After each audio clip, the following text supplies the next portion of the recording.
친밀함, 하나님과의 친밀함에 대해서 지금 말씀 살펴보고 있습니다. 사실 친밀함은 우리 신앙의 핵심입니다. 하나님과 우리의 친밀함이 신앙의 전부다, 이렇게 말해도 틀림이 아닙니다.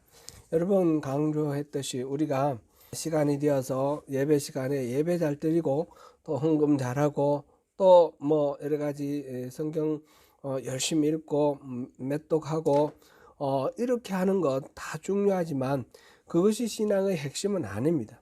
그건 어디까지나 우리가 신앙생활 잘하기 위한 하나의 방법이고 수단이고 통로인 것이지, 핵심은 하나님하고 우리가 친밀한 관계 가운데 하나로 연합하는 것입니다.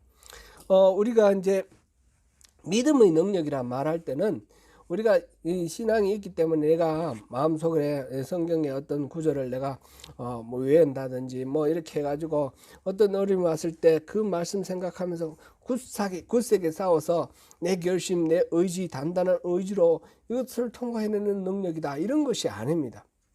우리를 통해서 하나님의 능력이 나타나는 것, 그것이 신앙의 능력입니다. 그러므로 하나님과의 친밀함은 우리 신앙의 핵심이고 전부다, 이렇게 말해도 틀림이 없습니다. 하나님 그 친밀함으로 우리를 부르셨습니다. 우리에게 오라, 내가 너와 함께 하겠다라고 우리를 부르셨습니다. 그래서 우리가 그 주님 앞에 나아가면 되는데, 이 친밀함을 이루는 데 있어서 장애가 되는 것들이 있었습니다. 그것이 장애가 되는 세 가지를 우리 요약해서 말했는데 뭐였습니까? 자기의 관점, 자기의 목적, 자기의 길, 그랬습니다. 그렇죠? 이게 다 자기중심적인 그런 생각을 말하는 것입니다. 이게 이제 실천적으로 하나님께서 우리를 부르실 때 우리가 하나님 앞에 가까이 못 가는 것은 이런 지금 세 가지를 말했지만 이것이 떠오르기 전에 먼저 이 세 가지가 실전적으로 표현되는 것은 뭔가 하면 죄책감입니다. 하나님이 가까이 오라.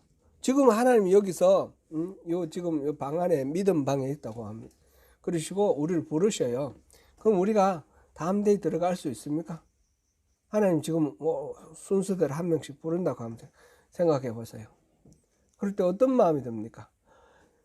기쁜 마음으로 달려가고 싶은 마음과 함께 우리가 내가 이런 모습으로 어떻게 하나님께 가나? 라는 그런 마음이 있습니다.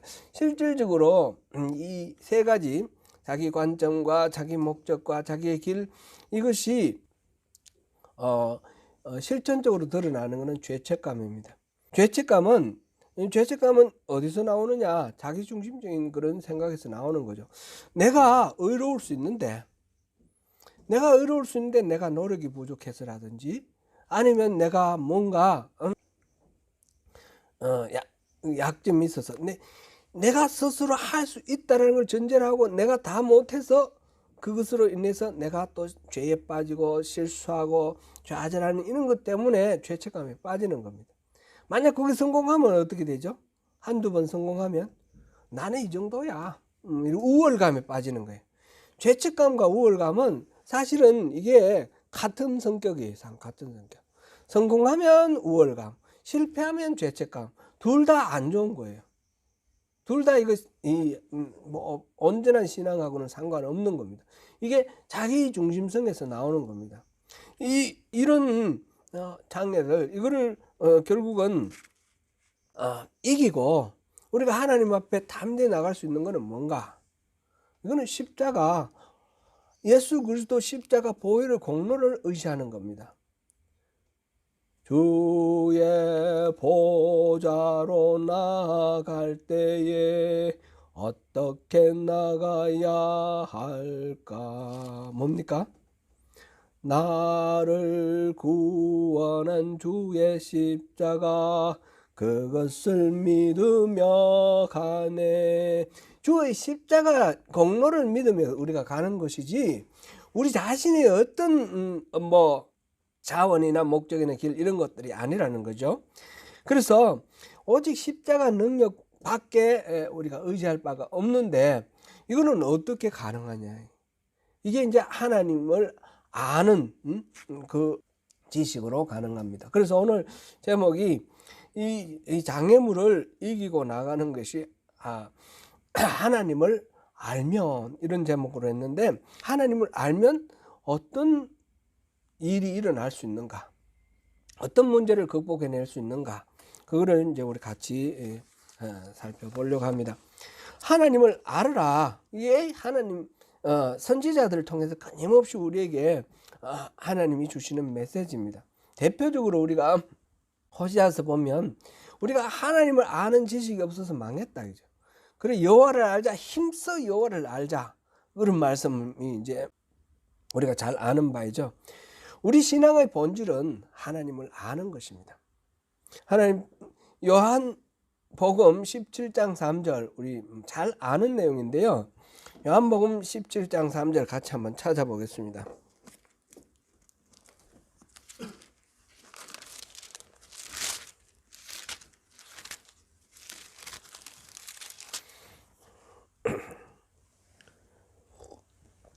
시작.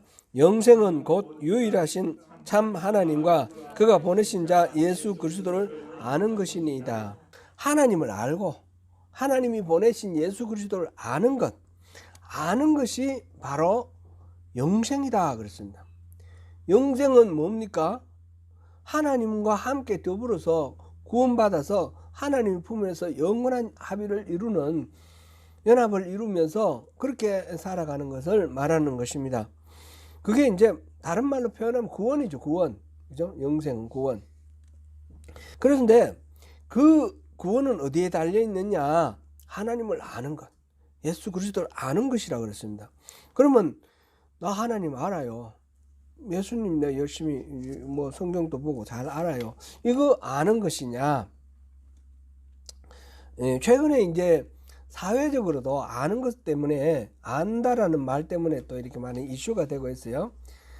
지난번에 대통령 선거에 나온 어떤 선거 과정에서 누구를 안다 모른다 그렇게 해가지고 이제 소송이 걸려가지고 지금 재판 과정에 있는데, 그래서 모른다 그랬는데 왜 모르냐 알면서 그랬는데 그냥 그것이 아는 거냐 이래가지고 지금 재판 받고 있습니다. 그리고 국정감사하는 뉴스가 지금 나와서 보니까 누구를 알지요? 그러니까 안다고 할 수 없습니다. 그래요. 그게 어느 직책에 있는 누구 있잖아요. 알지요? 그러니까 뭐 그런 사실은 압니다. 뭐 이러면서 이 안다는 말 때문에 막 지금 신경이 곤두서 있어요. 이건 뭐 어떤 면에서는 참 의미 있는 것이고 좋은 것인데 또 한편으로는 좀 우스운 그런 이야기입니다. 안다라는 게 뭔가? 안다라는 거야. 로마서 2장 우리 한번 보겠습니다. 로마서 2장 17절부터 20절까지 같이 읽습니다. 로마서 17장 17절부터 2장 17절부터 20절까지입니다. 같이 읽습니다. 유대인이라 불리는 내가 율법을 의지하며 하나님을 자랑하며 율법의 교훈을 받아 하나님의 뜻을 알고 지극히 선한 것을 분간하며 맹인의 길을 인도하는 자여 어둠에 있는 자의 빛이요 율법에 있는 지식과 진리의 모본을 가진 자로서 어리석은 자의 교사여 어린 나이의 선생이라고 스스로 믿으니, 지금 바울 사도가 이 유대인들에게 하는 말씀, 그 이야기입니다. 여러분들은 유대인이라고 그러면서 율법 의지하고 하나님 자랑하고 율법의 교훈을 받아 하나님 뜻 알고 지극히 선한 것도 분간하며, 여기 그래서 맹인을 인도하는 자고 어둠을 밝히는 빛이고, 그리고 또 어리석은 자 이런 사람을 가르치는 교사고 선생이다 이렇게 스스로 믿고 있어요. 그러니까 이 유대인들은 스스로 하나님을 알아요, 몰라요? 안다라고 자부하고 있습니다. 그죠? 선생이다 그러고 빛이다 그러고 그러지 않습니까? 그렇게 잘 안다라고 생각했는데 이 당시의 유대인들은 율법이 바로 진리와 지식의 통합점임을 알았고, 그래서 열심히 율법을 연구했고 철저히 믿고 신뢰하면서 그들은 하나님의 뜻을 잘 안다 그러면서 하나님을 자랑하고 하나님이 지극히 선하신 분이다라는 것을 받아들였습니다. 그러므로 그들은 자신이 누구보다 하나님을 잘 안다고 그랬어요. 이제 이 사람들에게 우리가 물어보겠습니다. 당신은 하나님을 아십니까? 그러면 어떻게 말할까요? 그것 질문이라고 하십니까? 물론이죠. 당근이죠. 이렇게 대답할 겁니다. 그런데 그들을 향하여 예수님은 뭐라고 말씀하셨습니까? 요한복음 5장 37절 38절 읽어보겠습니다. 자기들은 스스로 잘 안다라고 생각하고 자부하고 있는데 요한복음 5장 37절 38절 읽어보겠습니다. 같이 읽습니다. 시작. 또한 나를 보내신 아버지께서 친히 나를 위하여 증언하셨느니라. 너희는 아무 때에도 그 음성을 듣지 못하였고 그 형상을 보지 못하였으며 그 말씀이 너희 속에 거하지 아니하니 이는 그가 보내신 이를 믿지 아니함이라. 지금 이 바리새인들에게 예수님께서 하시는 말씀이에요. 이스라엘 사람들에게 하시는 말씀이에요. 여러분들은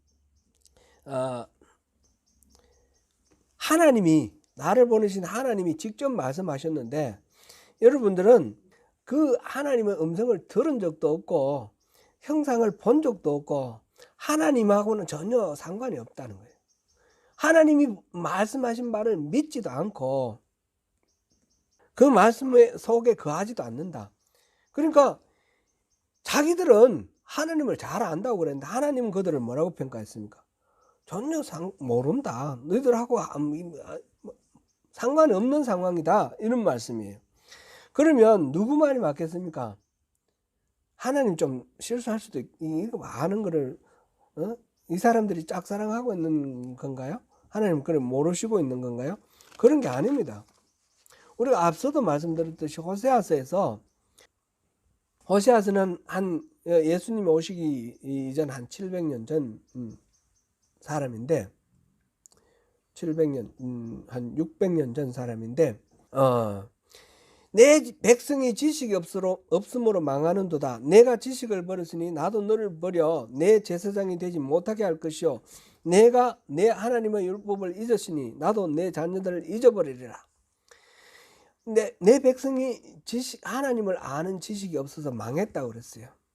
그래서 너희들이 나를 버렸다 그랬고 그래서 난 제사장을 삼지 않겠다 그랬고 내가 하나님의 율법을 잊었으니 나도 너희를 버리리라. 이 호세아서의 이 말씀을 예수님 당시에 유대인들이 알았습니까? 몰랐습니까? 다 알았습니다. 그죠? 이건 성경으로 받아들였고 그래서 자기들은 뭐라고 생각했습니까? 아이고 그 호세아 시대 그 사람들은 우리 조상들은 아이고 하나님을 몰랐어. 율법도 몰랐어. 그래가지고 우리 열심히 율법 공부하고 열심히 하나님 공부하고 우리가 잘 알아. 그들과 우리는 달라 이랬는데 예수님이 말씀하시기를 너희들도 똑같이 모른다는 거예요. 율법도 모르고 하나님도 모른다. 하나님의 음성을 들은 적도 없고 하나님의 형상 본 적도 없고 하나님하고는 전혀 상관이 없는 사람들이다. 이렇게 말을 하고 있는 것입니다. 똑같은 구절, 똑같은 용어를 사용하면서도 하나님을 안다라는 게 지금 무슨 뜻인지 지금 모르고 있는 겁니다. 유대인들은 하나님을 안다라는 것을 지금 예수님이 말씀하시는 그 의미하고 다르게 이해를 하고 있습니다. 하나님을 아는 지식이 없어서 심판이 코앞에 다가왔는데도 호세아 시대 그 유대인들도 몰랐고 예수님 당시에 이 사람들도 모르고 있는 거예요. 결국 심판을 당하지 않습니까? 그렇죠? 그래서 이게 무슨 말인가? 이 예수님 당시에 이 바리새인들은 열심히 하나님을 공부를 했는데 그 하나님에 대한 하나님에 관한 지식을 알았다는 거죠. 하나님 이런 분이다. 성경에 이렇게 나와 있다 하면서 율법을 공부를 하고 하나님에 관한 그런 지식이 많았습니다. 그런데 하나님에 관한 지식과 하나님을 아는 지식은 다르다는 겁니다. 하나님에 관한 지식은 information이에요. information 말하자면 우리가 어떤 유명한 연예인들에 대해서 정보를 아는 것처럼 하나님이 이를테면 누가 자서전을 썼는데 자서전을 읽고 그 사람이 언제 태어났고 어디에서 자랐고 뭐를 좋아하고 이런 거 다 꿰듯이 속속들이 다 아는 거. 이거는 하나님에 관한 지식을 아는 겁니다.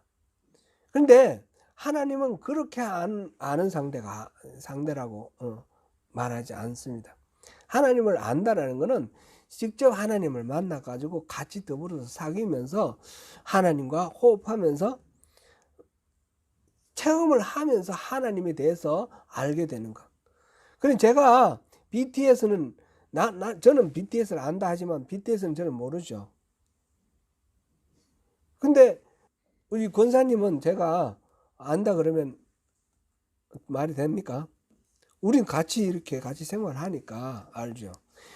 지식은 사실은 관한 지식은 조금 적더라도 우리 서로 알게 되는 거죠. 그래가 뭐 어떤 성향도 알게 되고 성품도 어느 정도 알게 되고 또 뭘 좋아하시는지 뭘 의도하시는지 그런 거 아는 거. 이런 식으로 개인적인 교제를 통해서 그 부분을 알게 되는 겁니다. 하나님에 대해서 아는 거는 어떻게 알 수 있습니까? 성령이 조명해 주시고 성령이 중간에서 이렇게 매개해 주셔서 아는 겁니다. 기도를 할 때 우리 기도를 하나님께 이렇게 연결하는 그 통로가 바로 성령님이시죠. 그렇게 하고 이게 하나님이 또 우리에게 이렇게 눈을 뜨게 해주셔서 볼 수 있게 하는 이게 성령의 계시의 영 성령인 거죠. 에베소서 1장 17절에 그렇게 되어 있습니다. 우리 한번 찾아볼까요? 이건 잘 아는 말씀인데 에베소서 1장 17절 말씀.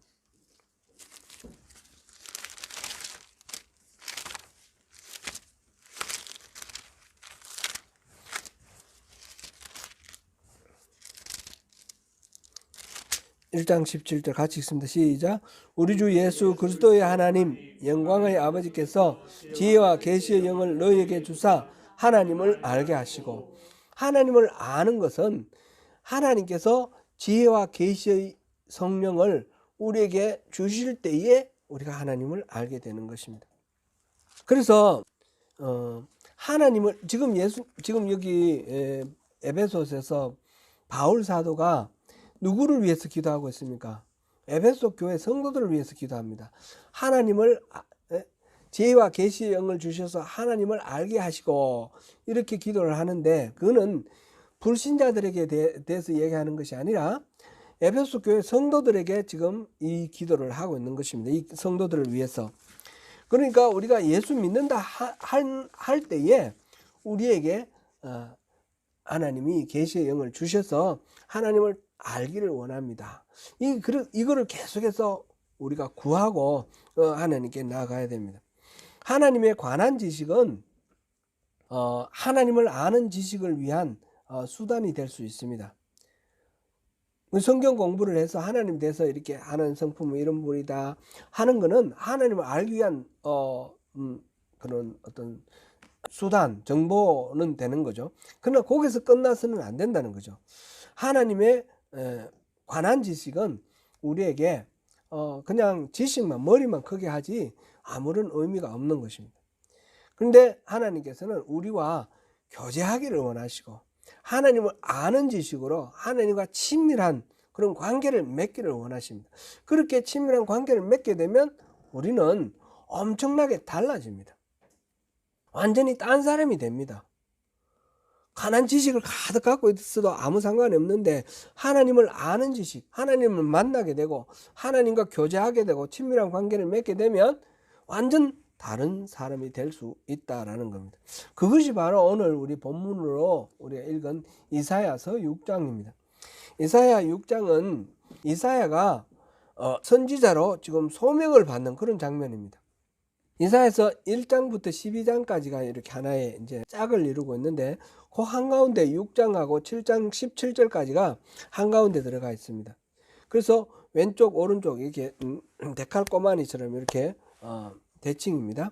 거기는 하나님의 심판과 구원, 심판 구원 이런 게 있고, 이제 5장까지는 심판 구원 이런 방식으로 왔고 7장 18절부터는 구원 심판 이렇게 되어 있습니다.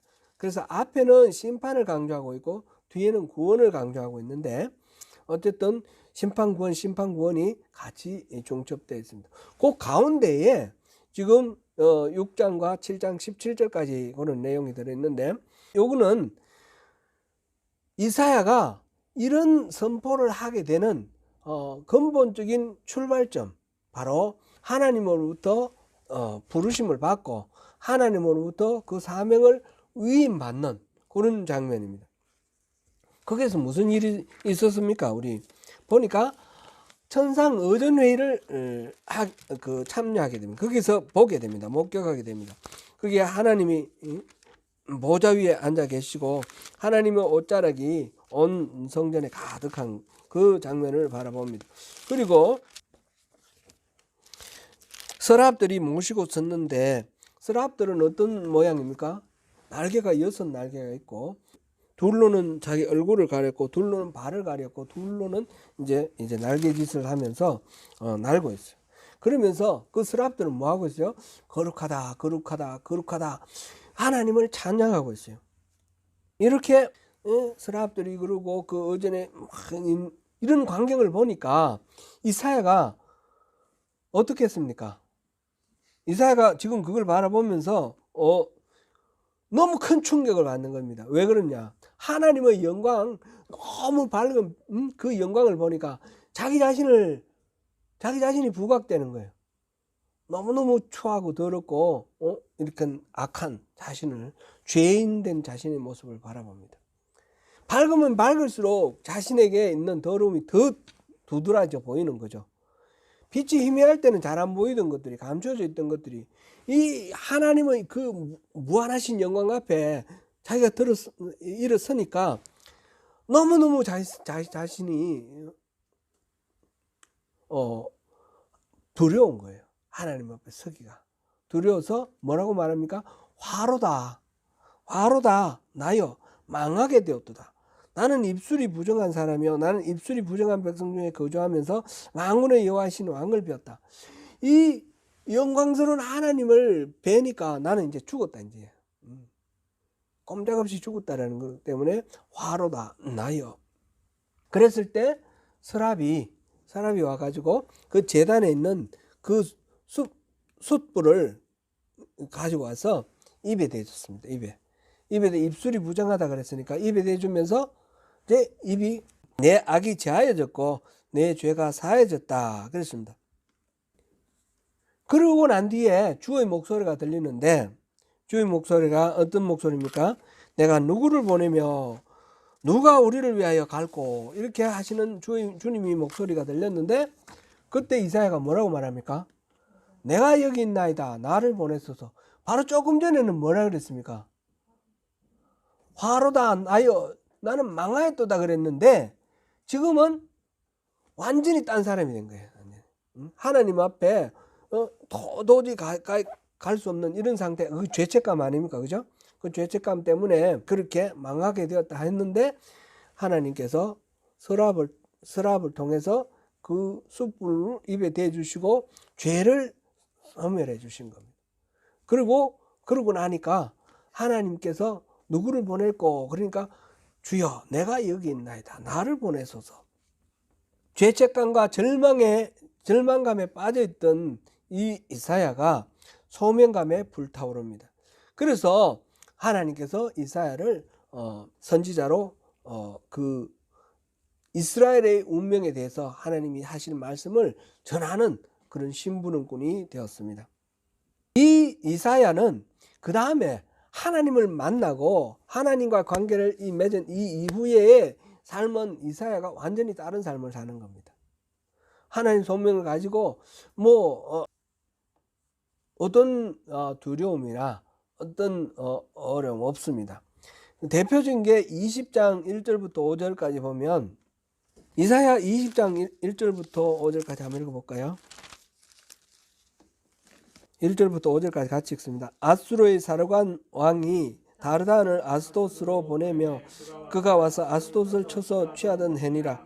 그때 여호와께서 아모스의 아들 이사야에게 말씀하여 이르시되, 갈지어다 내 허리에서 배를 끄르고 내 발에서 신을 벗을지니라 하시매, 그가 그대로 하여 벗은 몸과 벗은 발로 다니니라. 여호와께서 이르시되 나의 종 이사야가 3년 동안 벗은 몸과 벗은 발로 다니며 애굽과 구스에 대하여 징조와 예표가 되었느니라. 이와 같이 애굽의 포로와 구스에 사로잡힌 자가 아수르 왕에게 끌려갈 때에 젊은 자나 늙은 자나 다 벗은 몸과 벗은 발로 볼기까지 드러내어 애굽의 수치를 보이리니 그들이 바라던 구스와 자랑하던 애굽으로 말미암아 그들이 놀라고 부끄러워할 것이라. 아멘. 아수르의 사르곤 왕이 지금 정벌을 시작할 때에 그때 하나님이 이 이사야에게 이를 벌거벗고 다니라고 하는 거예요.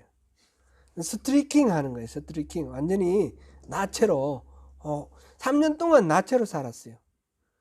이거 보통 일이 아니죠. 저한테 그렇게 하라 그러면 좀 못할 것 같아요. 응?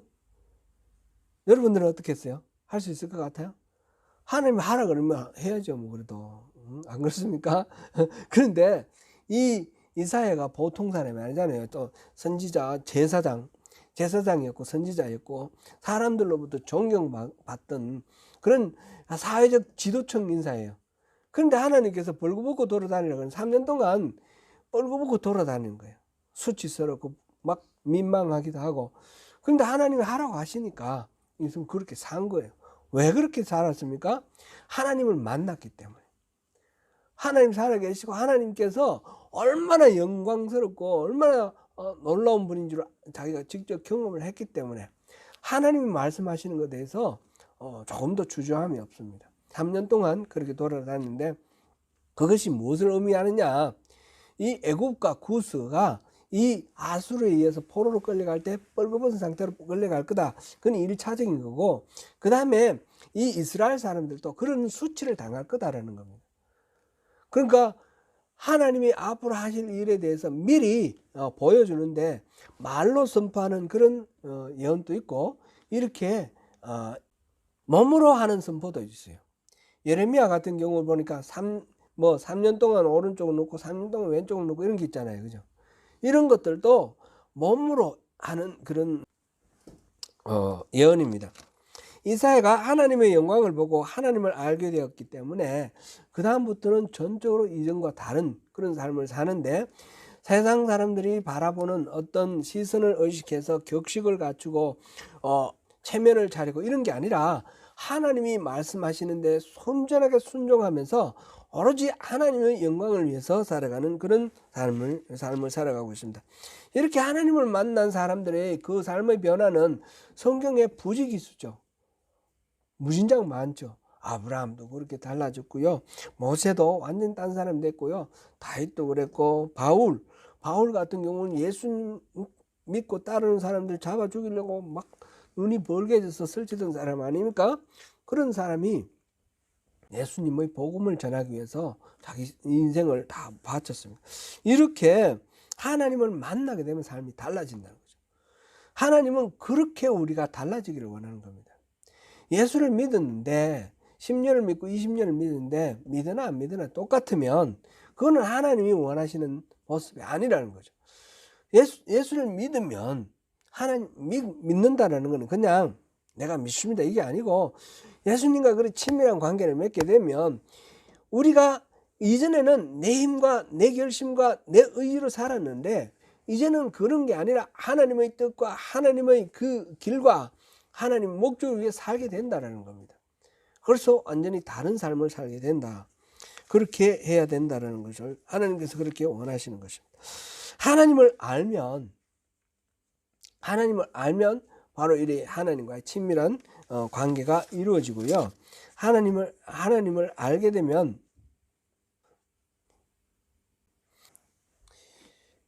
세 가지로 이제 얘기를 할 수 있습니다. 하나님을 알면 이렇게 된다. 그래서 반드시 하나님을 알아야 된다. 하나님을 알아야 되는 중요성이라고 말할 수 있는데 첫 번째로는 하나님을 알면 온전한 구원을 이룬다라는 것입니다.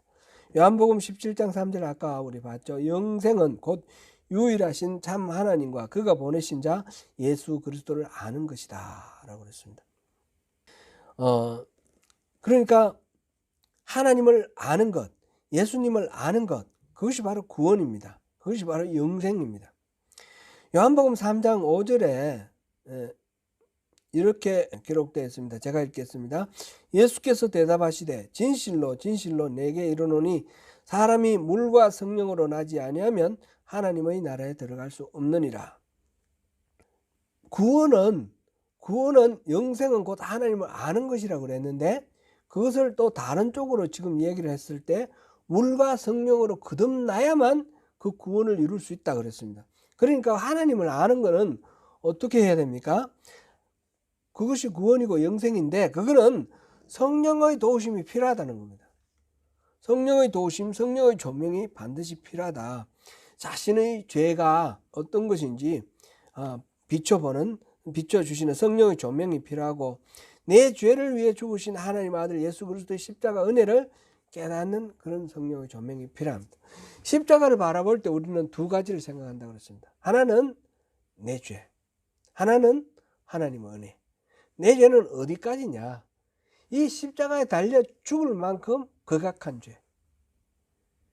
이 십자가형은 로마 시대의 사형 방법 중에 가장 악랄한 방법이에요.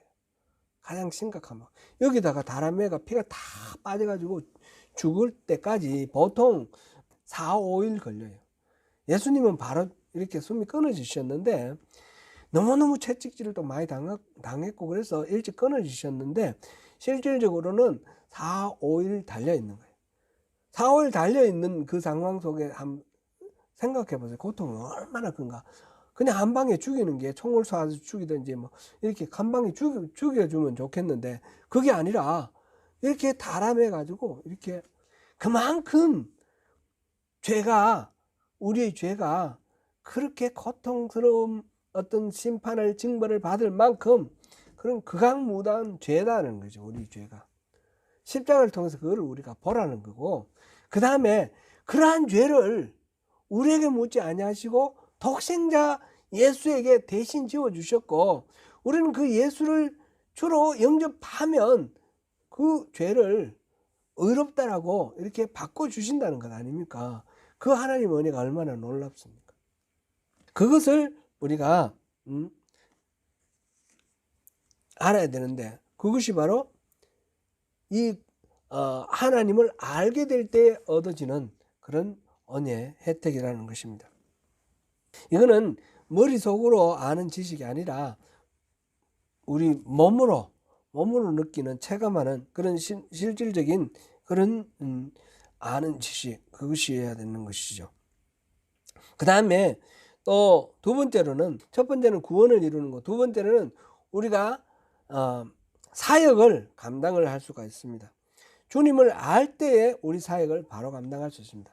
우리 자기 열심으로도 뭐 사역 잘하는 사람들 많지만, 그거는 하나님하고는 상관없는 거고 자기 일 하는 거고요.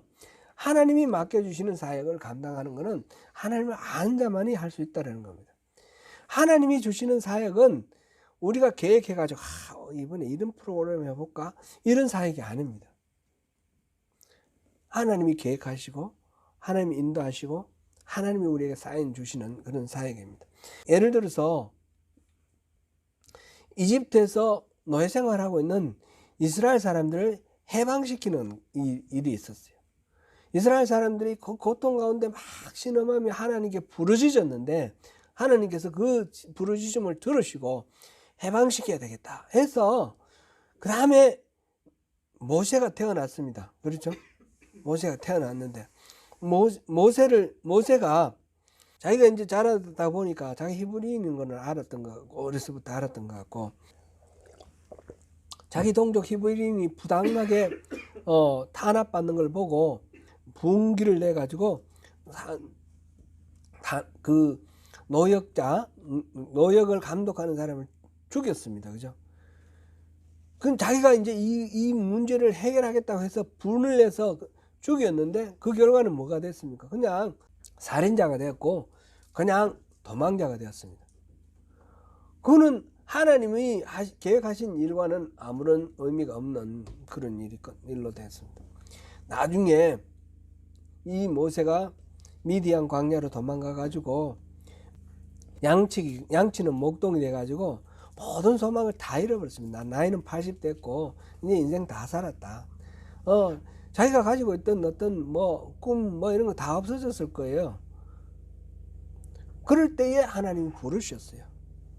부르셔서 내 백성 해방시키라. 하나님 주신 그 명령. 모세는 어떻게 했습니까? 반응이 안 됩니다. 저는 못합니다. 저는 입이 둔합니다. 하나님이 막 부르고 어르고 달래고 그래서 겨우 움직였습니다. 근데 이 모세가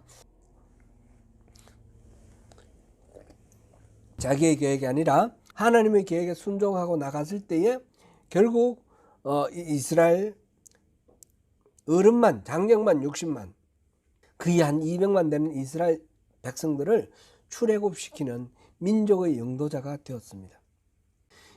이 출애굽의 그 사명은 하나님이 인도하시는 대로 하나님의 계획과 명령에 따라서 움직였을 때 모세에게 그 일이 실질적으로 일어났습니다. 그렇죠?